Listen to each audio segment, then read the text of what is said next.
welcome and welcome back to the channel, guys. I'm up here at Brothers Motors. Y'all can see this. This is a Chrysler 200. He called me up, man. Y'all know I only get a call when he getting beat up. Uh-oh. Y'all hear that? And you can't really blame that on the starter, because the starter is trying. Y'all hear that? Hold on, shut up, Bill. Let me get the bell to shut up. All right, come on. All right, let's see. Foot on the brake.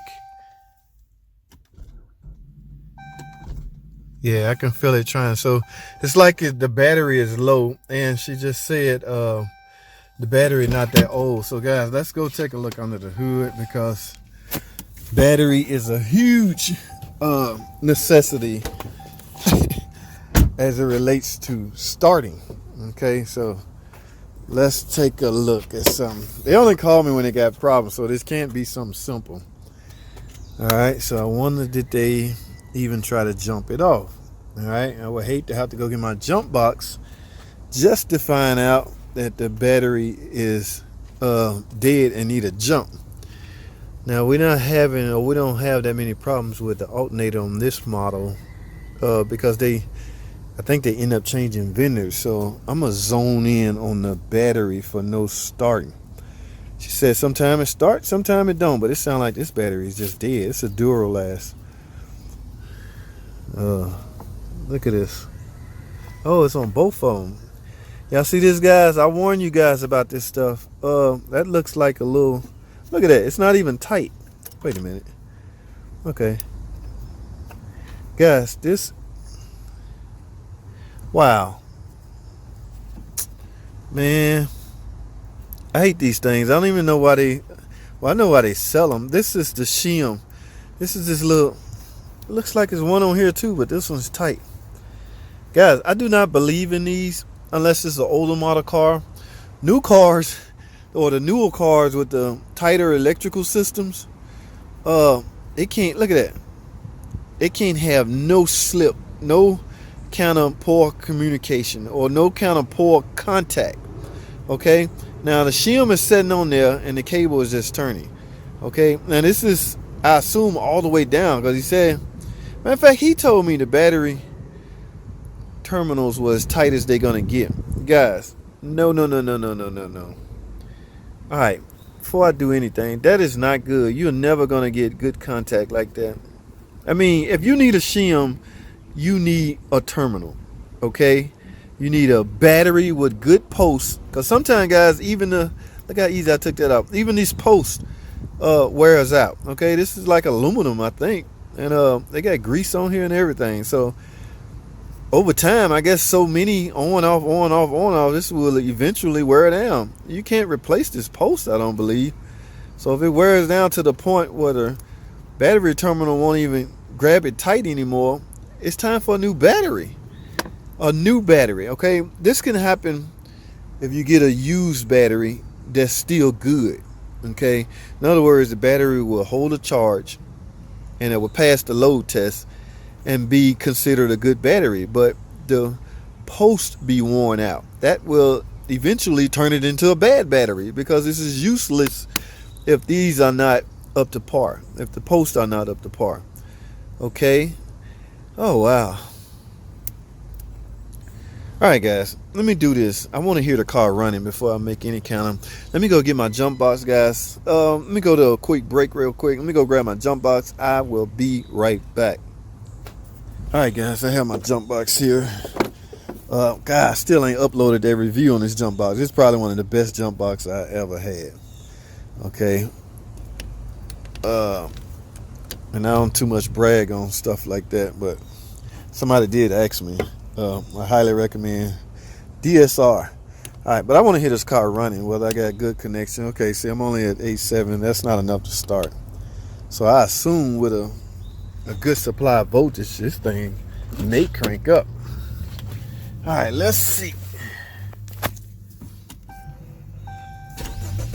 Yep, cranked up, and I am running. A couple of lights on, checking the light. I guarantee you those are for low battery voltage. All right, so guys, this battery will have to get replaced. I'm not chancing this. I need a battery. Okay, it runs without voltage applied. Now, back in the old days, do not diagnose alternators like that. Just because you take the jump box or the cable off. Remember in the old days, guys? We used to take it off like that and determine that the alternator is charging. Yeah, that's a quick test, but that's not a surefire way of testing your alternator. Alright, so let's do this, guys. Let me turn this off and we're going to talk some more.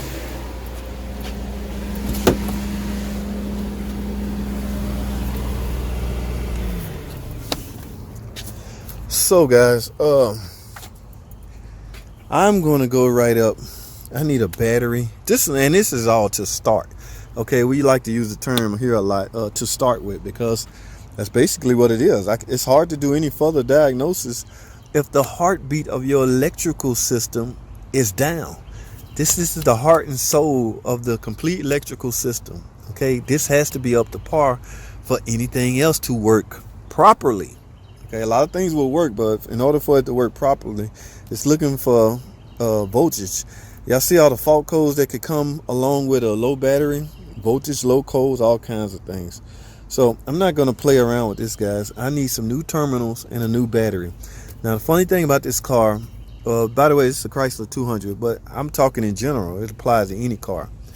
If you look right here, guys, this positive terminal can be replaced separately from the wiring harness, okay, which is a good thing, because I think that harness go back there to the starter. And I don't know how many of you guys have done a starter on a 2.4 multi-air. It's all the way in the back with a 9-speed transmission. It's all the way in the rear, and it is a pain to get off. I know, because I've had transmissions out, and it's a pain to even unhook the starter. Now, as far as the negative posts go, guys, yes, you see what I see? Doesn't look like it is replaceable. Okay, now a lot of guys would jackleg this. They would cut this and simply add in a new terminal and make it work. I'm gonna give him that options. I mean, those are options you can take. The correct way to do this, guys, will simple. You just got to get a battery harness. Okay, all because they didn't make the negative replaceable. A lot of guys would joan me out, man. I get it all the time on YouTube. Oh, you don't need no I don't know how much this costs, but one of our harnesses is like $1,200 on the minivan. I got joned out. You don't have to spend $1,200 to replace the battery post. That's how that look, man. And that was the one I did at the dealer. We're not allowed to cut right here and put in new terminals. I'm going to tell you what you need. You make the determination to whether you do it or not. If you don't want to do it, then you can take it to your cousin Pookie, have him cut this off right here, and then add in a new terminal just like this, because I'm sure the terminals are the same. Okay, but I'm gonna give that option. I'm not at the dealer right now, so that is an option you have. At the dealer, I'm under strict guidelines and rules, and y'all know why. Strictly because they are lawsuit prone, easily can get sued. All right, this shim does not work, guys. I do not believe in these. Oh, they work. They're good for older model cars, but the newer stuff, it's too many electronics, guys. Connection has to be precise. You can get away with that with old cars with no body control module, no BCM, no nothing. See that? You can get away with that on older model cars. But no, connection has to be on point for this new stuff. Everything is computerized. All right? So, like I say, I'm going to go right up. I'm going to need a battery harness. And I'm going to put in parentheses. Sure, we can cut this and splice in, but it's going to be this amount. And there will be a little risk factor to it. So if you want to try it, go for it. Let's go for it. This one you can replace separately. And I need a new battery. Now, that's what I mean. Back to my point of start there. Because from there, I will be able to check the electrical system. Or the complete electrical system, meaning the alternator. All right, so let me go get some estimate, guys. I'll be right back. Stay tuned. All right, guys, we're back at this 200. Here are the parts that I received. Got myself a new, I guess that's a positive clamp. Yeah, the goal is we got to get rid of this spacer, guys. It's not professional, and it doesn't work at all. And you see, because you can see how well that worked out. I do not agree with these at all, especially on the newer cars. So we're getting rid of this connector. Now, you can't replace this negative terminal by itself, so I end up having to get. You can't do it professionally, guys. It can be done. You just have to decide how you want to do it.